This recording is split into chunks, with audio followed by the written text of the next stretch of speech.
السلام علیکم ورحمۃ اللہ وبرکاتہ۔ آج بھی میں آپ کے سامنے چند احادیث لے کر حاضر ہوں، سماعت فرمائیے ان کا ترجمہ۔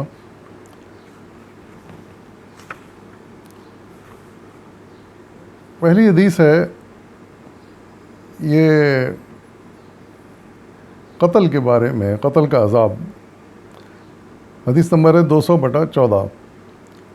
حضرت مسعود رضی اللہ عنہ کہتے ہیں کہ رسول اللہ صلی اللہ علیہ وسلم نے فرمایا کہ نہیں قتل کیا جاتا کسی کے ظلم کے طریقے پر، مگر آدم کے پہلے بیٹے پر اس قتل کا ایک حصہ لکھ لیا جاتا ہے، کیونکہ وہی پہلا شخص اور پہلا قاتل ہے۔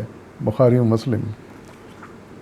اس حدیث میں قتل جیسے گھنونے جرم کی سزا بیان کی گئی ہے، اور ہم جانتے ہیں کہ حضرت آدم علیہ السلام پہلے پیغمبر تھے جن کے 2 بیٹے تھے، ایک حابیل اور دوسرے قابیل۔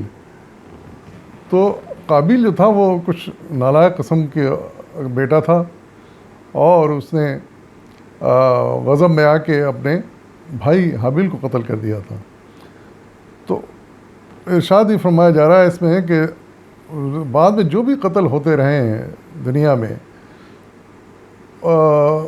اس کا ایک حصہ قابیل کے حساب میں لکھ دیا جاتا ہے، نہیں اس کو اپنے اس گھنونے جرم کا جو سزا ملے گی سو ملے گی، لیکن دوسرے جو بھی قتل دنیا میں ہوتے رہے ہیں اس کا ایک حصہ بھی اس کو ملے گا۔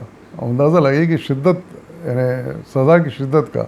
پیغمبر کے بیٹے ہیں، ان سے ہی جرم سرزد ہوا ہے کہ ان کو بھی معاف نہیں کیا ہے، بلکہ اتنی سخت ترین سزا ہے کہ یہ اس کو بھگتنی پڑے گی۔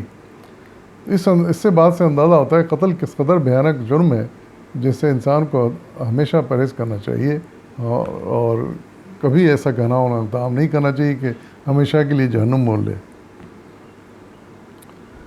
پھر دوسری حدیث ہے عالم کی عابد پر فضیلت۔ یہ حدیث نمبر 202/16 ہے۔ حضرت ابو امامہ باہلی سے روایت ہے کہ رسول اللہ صلی اللہ علیہ وسلم نے 2 آدمیوں کا ذکر کیا گیا، جن میں ایک عابد تھا اور دوسرا عالم۔ آپ نے فرمایا کہ عالم عابد پر ایسی فضیلت رکھتا ہے جیسے کہ میں تم پر فضیلت رکھتا ہوں۔ یہ ترمذی کی حدیث ہے۔ اس حدیث میں ایک عالم کی فضیلت بیان کی گئی ہے، وہ صلی اللہ علیہ وسلم نے بیان کی ہے، اور اندازہ لگائیے آپ کے کتنی بڑی فضیلت ہے۔ یعنی صلی اللہ علیہ وسلم فرما رہے ہیں کہ ایک عالم جو علم کے جدوجہد میں حاصل کرنے کی جدوجہد میں لگا ہوا ہے اور اس کے لیے اپنا وقت صرف کرتا ہے، وہ ایک عابد پر جو عبادت میں لگا ہوا ہے اس کو فضیلت حاصل ہے۔ اور یہ فضیلت ایسی بڑی فضیلت ہے کہ جیسے کہ صلی اللہ علیہ وسلم فرمایا کہ میری فضیلت ایک عام مومن کے اوپر ہے۔ اندازہ لگائیے آپ کتنی بڑی فضیلت ہے۔ یعنی علم کے لیے جدوجہد کرنا، اس کے لیے وقت صرف کرنا، اس کے لیے صلاحیتیں صرف کرنا، محنت کرنا، اتنا اللہ تعالیٰ کو عزیز ہے کہ ایک عابد جو کہ عبادت میں وقت گزارتا ہے اللہ تعالیٰ کی، اس سے بڑھ کے اس کی فضیلت ہے۔ تو ہمیں بھی کوشش کرنی چاہیے کہ زندگی میں ہر آن ہم کچھ نہ کچھ دین کا علم حاصل کرتے رہیں اور اس کو آگے پھیلانے کی کوشش کرتے رہیں، کیونکہ اس قدر بڑی فضیلت بیان کی گئی ہے۔ پھر تیسرا حدیث یہ بھی علم کے بارے میں ہی ہے، عنوان ہے علم کے لیے سفر۔ حدیث نمبر ہے 208/22۔ حضرت انس سے روایت ہے کہ رسول اللہ صلی اللہ علیہ وسلم نے فرمایا کہ جو شخص علم حاصل کرنے کے لیے گھر سے نکلے وہ گھر واپس آنے تک خدا کی راہ میں ہے۔ یہ ترمذی اور بخاری کی حدیث ہے۔ اس سے بھی ہمیں علم کی اہمیت کا اندازہ ہوتا ہے کہ اس کو حاصل کرنا اللہ تعالیٰ کے کتنا مقبول ہے، کتنا عزیز ہے، اور کتنا اس کو فضیلت مل جاتی ہے۔ یعنی فضیلت کا عالم یہ ہے کہ وہ گھر سے جب نکلا علم حاصل کرنے کے لیے تو گھر جب تک واپس نہیں جاتا اس کو اس کا ثواب ملتا رہتا ہے، اور اس کے درجات بلند ہوتے رہتے ہیں۔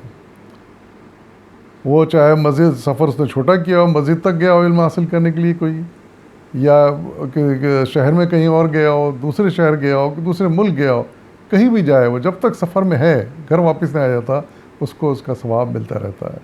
اس سے ہم علم کی فضیلت کا اندازہ لگا سکتے ہیں۔ پھر ایک حدیث اور ہے، یہ اس کا عنوان ہے ہر صدی میں مجدد کی آمد۔ یہ حدیث 200 29/43 ہے۔ حدیث کے الفاظ یوں ہیں کہ حضرت ابو ہریرہ سے روایت ہے کہ رسول اللہ صلی اللہ علیہ وسلم نے فرمایا کہ جو کچھ مجھے معلوم ہوا ہے وہ یہ ہے کہ خدا عز و جل اس امت کے لیے ہر صدی میں ایک شخص کو بھیجتا ہے جو اس کے دین کو تازہ کرتا ہے۔ یہ ابو داؤد کی حدیث ہے۔ تو اس میں حضرت ابو ہریرہ فرما رہے ہیں کہ رسول اللہ صلی اللہ علیہ وسلم نے فرمایا کہ ایک بڑی اہم ہمیں اطلاع دی، اور وہ یہ کہ ہر صدی میں اللہ تعالیٰ اپنے دین کو تازہ کرنے کے لیے کوئی نہ کوئی مجدد یا کوئی نہ کوئی ایسا عالم یا کوئی نہ کوئی ایسا حاکم بھیجتا ہے جو اس کے دین کو تازہ کرتا ہے، دین میں جو غلط باتیں داخل ہو گئی ہیں ان کو نکال دیتا ہے، اور جو اچھی باتیں نکال دی گئی ہیں ان کو دوبارہ دین میں ڈال دیتا ہے اور اس کو رائج کر دیتا ہے۔ اور اگر ہم تاریخ کا مطالعہ کریں تو ہمیں اندازہ ہوتا ہے کہ بالکل صحیح ہے، تقریباً ہر صدی میں ایک نہ ایک عالم یا مجدد ایسے ضرور تشریف لائے ہیں جنہوں نے ہمارے دین کو تازہ کر دیا ہے، غلط باتیں نکال دی ہیں، اچھی باتیں اس میں دوبارہ ڈال دی ہیں۔ اس لیے اگر شروع سے ہم تاریخ پر غور کریں تو پہلے مجدد اس لحاظ سے امام مالک بنتے ہیں جو پہلی صدی میں ہی آ گئے تھے، اور ہم جانتے ہیں کہ امام مالک نے موطا جیسی حدیث کی کتاب تحریر کی، موطا۔ اس میں آپ نے تمام حدیثیں تحقیق کر کے صحیح احادیث، مستند احادیث جمع کی، ان کو تحریر کیا، اور اس طریقے سے ہمارے ہاتھ میں موطا جیسی مستند حدیث کی کتاب آ گئی۔ یہ پہلی صدی میں ہی کام ہو گیا تھا۔ اس کے بعد پھر بعد کی صدی میں بھی کام ہوتا رہا۔ مثال کے طور پر پھر دوسری صدی میں، شاید دوسری یا تیسری صدی میں، حضرت عمر بن عبدالعزیز حکمران بن کے آئے، خلیفہ بن کے آئے، اور انہوں نے ایسی تجدید کی کہ حکومت کا نظام تک بدل کے رکھ دیا، اور بالکل ٹھیک دین کے مطابق، حضور صلی اللہ علیہ وسلم کے طریقے کے مطابق حکومت کی اور نظام قائم کر دیا۔ تو آپ بھی ایک طرح کے مجدد تھے جنہوں نے سارے نظام کو ٹھیک کر کے رکھ دیا۔ اور پھر اس کے آگے چلیں تو پھر حضرت امام مسلم ہے، امام بخاری ہیں، جنہوں نے ایسی حدیثوں کو جمع کیا جو مستند ہیں، اور ضعیف حدیثوں کو انہوں نے نکالا اور ایک بہترین کتابیں ہمارے سامنے بخاری مسلم کی صورت میں پیش کی۔ اور پھر اس سے آگے چلیں تو امام غزالی آتے ہیں، آپ کا نے بھی یہی کام کیا کہ اچھی حدیثوں کو داخل کیا، صحیح مستند حدیثوں کو داخل کیا اور ضعیف حدیثوں کو نکالا بیچ میں سے۔ پھر اب اس ہند و پاک کی تاریخ پر ہم نظر ڈالیں تو یہاں بھی یہ کام ہوتا رہا ہے۔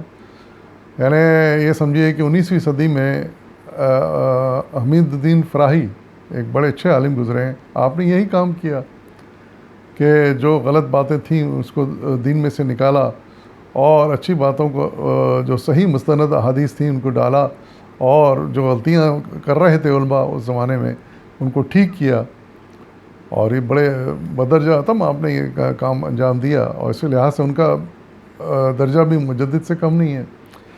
پھر اس کے بعد 20ویں صدی میں حضرت امین احسن اصلاحی تشریف لائے، وہ بھی انہوں نے بھی دین کے لیے بہت اچھا کام کیا۔ پھر مولانا سید ابو العلا مودودی رحمۃ اللہ علیہ، وہ پچھلی صدی 20ویں صدی میں آئے، انہوں نے بھی دین کی تجدید کے لیے بہت کام کیا، بہت ساری انہوں نے غلط فہمیاں دور کیں اور غلطیاں دور کیں جس پہ ہم مسلمان عمل پیرا ہو گئے تھے، اور دین کی بہت اصلاح کی انہوں نے بھی۔